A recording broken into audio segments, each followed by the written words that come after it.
pure. My holy vision sees all things as pure. My holy vision sees all things as pure. My holy vision sees all things as pure. Father, your mind created all that is. Your spirit entered into it. Your love gave life to it.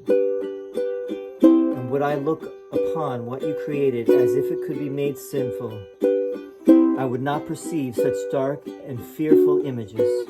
A madman's dream is hardly fit to be my choice.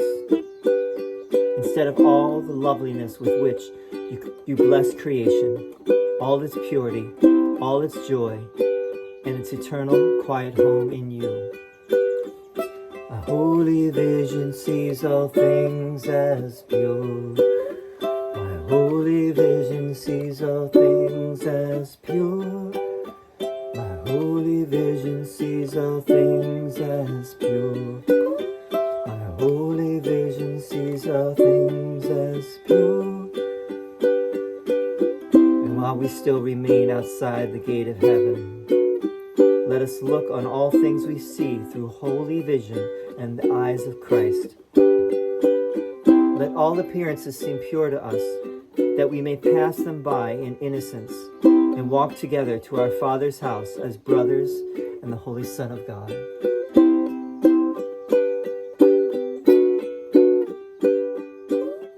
My holy vision sees all things as pure. My holy vision sees all things as pure. My holy vision sees all things as pure. My holy vision sees all things as pure.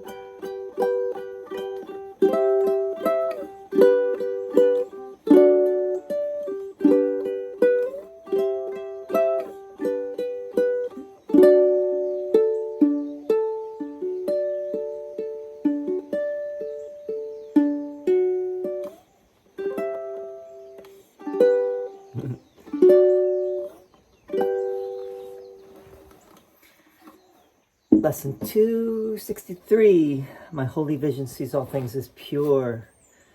We're going to read it, talk about it as we have been doing.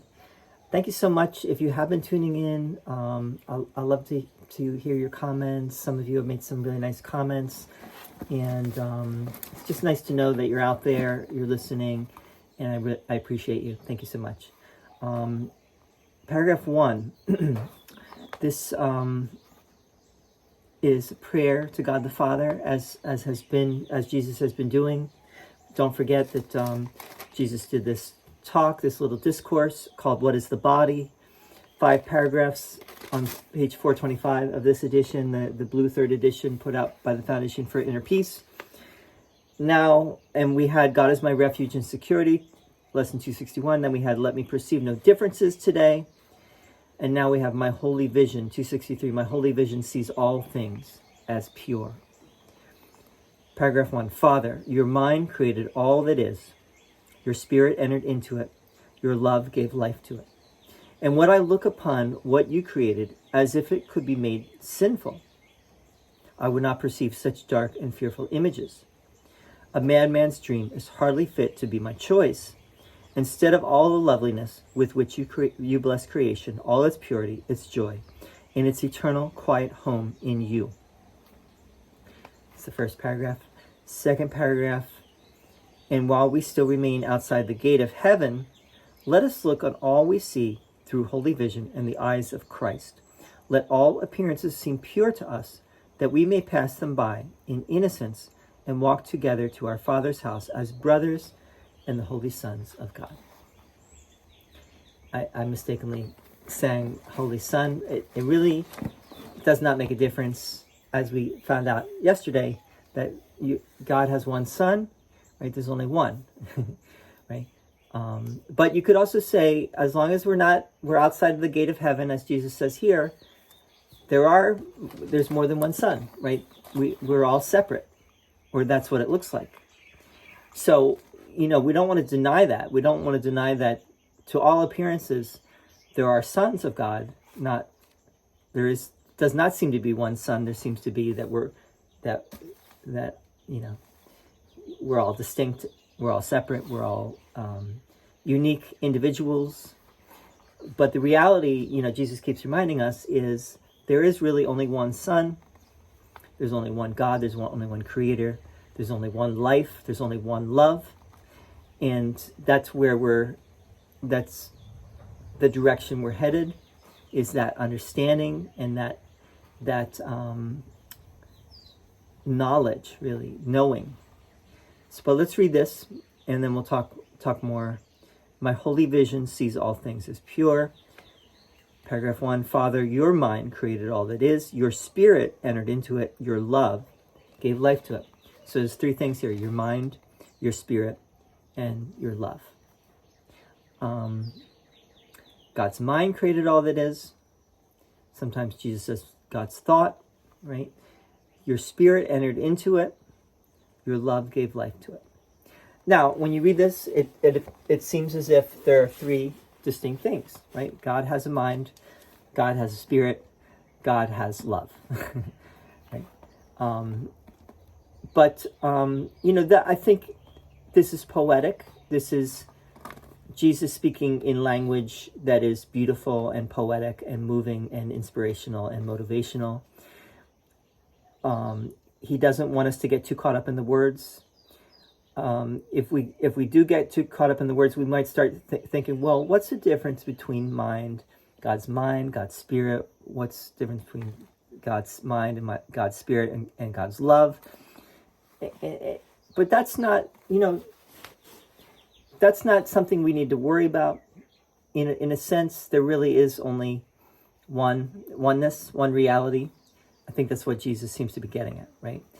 And if we start thinking in terms of there's all these different separate things, we may get confused. But that's just me giving a little cautionary note, but let's go on and we'll read more and we'll see what Jesus says. Father, your mind created all that is. Your spirit entered into it. Your love gave life to it. And would I look upon what you created as if it could be made sinful? Right? So I think the point that Jesus really wants to make is God is in everything, and God put everything into this creation of love, right? And that creation of love is love and only love, and there's no sin that is any part of that, right? Sinfulness is not something that God even knows about, right? Which also means that God does not punish the wicked. God does not punish the sinful. God does not know of sin, right? And if God does not know of sin, and if we are as God created us, then we also do not have to know of sin. We don't have to dwell on sin. We can overlook it. We can say that that's not a problem. Whatever that brother is doing, I still see that brother in the light. I still see that brother as the same loving self as I am. And whatever that brother's doing, I have done myself in some form or another as well, right? So how can I judge my brother? And how can I judge my brother anyway? Because I don't even know, I don't know the grand plan, right? I don't know the grand scheme of things. It's beyond me. How could I make any kind of judgment? I would not perceive such dark and fearful images, right? I don't want to dwell on those thoughts, and those thoughts are egoic, right? Those thoughts of sin, and you could put a lot of things in that category of what is sin, right? Fear and attack and judgment and hate and anger and revenge and retaliation and retribution and all those other things are equally part of sin. I don't want to perceive that anymore. A madman's dream is hardly fit to be my choice. Instead of all the loveliness with which you bless creation, all its purity, its joy, and its eternal quiet home in you. Now, in a sense, the Course is saying something that we've all heard and know, and we all give lip service to, at least, right? Which is the idea that always look on the bright side of life. Always look on the bright side of things. The sun is coming out here, right? As I say that. Also, you don't have to see the glass half empty. You can see the glass half full, right? Why would you dwell on the negative when you could just as well dwell on the positive and be happy, be joyful, be at peace.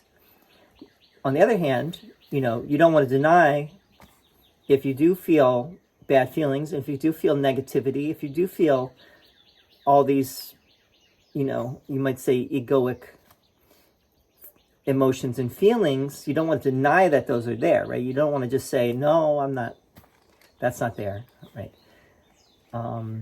You want to acknowledge it. You want to say, you want to just observe it. You want to say, okay, that's there, right? I see that. That's there. But Jesus now has given me a way of just observing it, not giving it energy, just calmly observing it and letting it dissolve.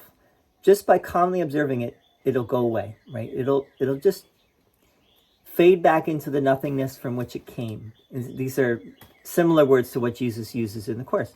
The ego will just, if you don't give the ego an inch, it won't take a mile. but you don't want to give the ego even a little bit of, you don't want to give it reality, right? You want to just observe it and just say that that's not true. And because that's not true, I'm not going to give it any energy. I'm not going to give it credence. I'm not going to give it. I'm not going to say that. I'm not going to identify with it. I'm not going to say that that's me. I'm just going to say that's there. That thought, that the feeling, that whatever it is, that's there. But I don't have to accept that, right? A madman's dream is hardly fit to be my choice. Instead of all the loveliness with which you bless creation, all its purity, its joy, and its eternal quiet home in you. So that is what creation is in reality. Is this eternal presence, this eternal purity and joy and quietness. These are all just words, right? These are just, ultimately the words fail. The words get in the way. But these words are nice. These words are helpful in trying to understand what it is we're moving towards and what we want to let go of. The insane thoughts, the attack thoughts, the judgmental thoughts, the angry thoughts. Those are the ones that we just want to just calmly observe and not entertain, not give energy to, but we just want to say, okay, that's there. And, why is it there? Because it's a condition, it's egoic conditioning, right? But Jesus has given us a way to move beyond that egoic conditioning and to return home to our true self, our true reality. The mind and the love, as Jesus said here, the mind and the spirit and the love of God, right? Paragraph 2. And while we still remain outside the gate of heaven, right? So we're still in the world of perception. We're not in heaven right now. We're in the world of duality, the world of perception. We're in the world in which we can have these nightmarish dreams, these madman dreams. So while we still remain outside the gate of heaven, let us look on all we see through holy vision and the eyes of Christ. Right, so we're trying to see as Christ sees. Right, total forgiveness, total. Let's just say total forgiveness, complete forgiveness. Not an ounce or an inch of anything other than total. Let's put love there too, even though heaven really is a state of love. But and forgiveness is the way to love. Love is where love is home. Love is where we get to when we remove all the interference, right? Everything in the way, then love just arises of itself, and we're home again. Let all appearances seem pure to us, that we may pass them by in innocence and walk together to our Father's house as brothers and the holy sons of God. So appearances. I mean, this is a word that Jesus used quite a bit at the end of the text. Appearances. What are appearances? Well, in this world, how do things appear? Things appear pretty messed up, right? Right. You know, if you right now in this space right here, things are okay, right? But you go into into work. I don't know. You spend some time with your family, or you go into a difficult situation, and you become more aware of that you don't like certain people. You got issues with people, and you judge people, and you don't have kind thoughts. Sometimes you don't have kind words. Sometimes you don't have kind actions, right? But we're learning to just calmly observe those thoughts. It really starts with the mind, with the thoughts, right? And we just are learning to put a little space between, the witness mind and the thoughts, right? The witness mind observes the thoughts and says, okay, yeah, I have those thoughts. But those thoughts are not me. I am the witness. I am the observer, right? I am the calm observer. I am the Christ mind that is seeing with Christ's vision. I am not that thought. And if I identify with that thought, I'm going to be in misery. I'm going to be in suffering. I'm going to be in separation. I'm going to be in a place I don't want to be, right? I don't really, in my heart of hearts, I don't want to be there. I want to be in the love, right? I want to be in the forgiveness. So we want to look on everything, right? No exceptions, everything. I'm going to do another video here in a moment if I can today. I'm going to talk about, I think for the first time really, where I'll do a video on the political situation that we find ourselves in. This is not just, obviously, it's not just a U.S. thing that's happening in the United States. This is worldwide.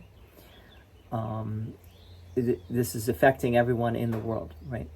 But this might be more pertinent to people in the USA who have a lot of people, maybe half the population is having a hard time with the political situation.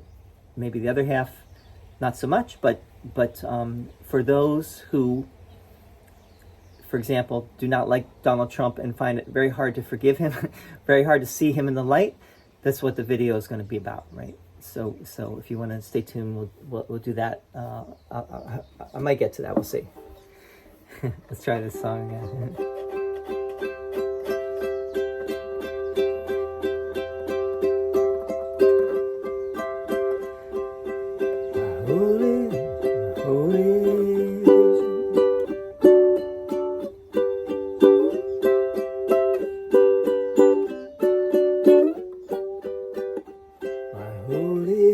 Sees all things as pure.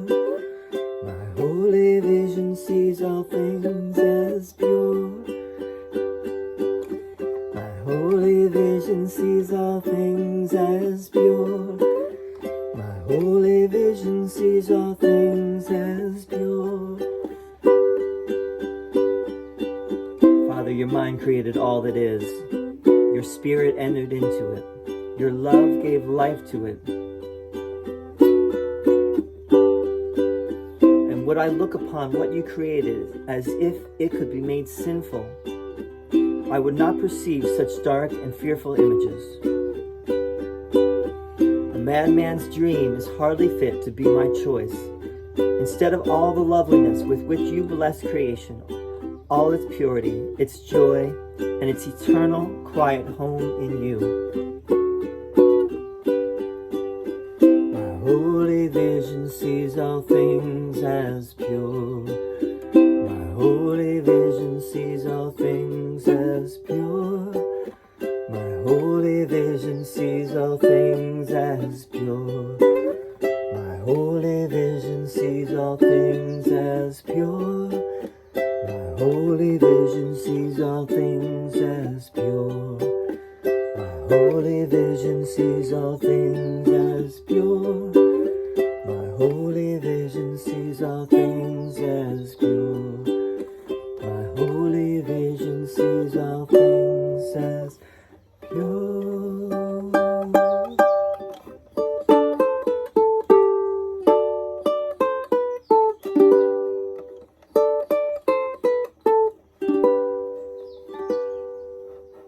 All right. See you soon. Thank you.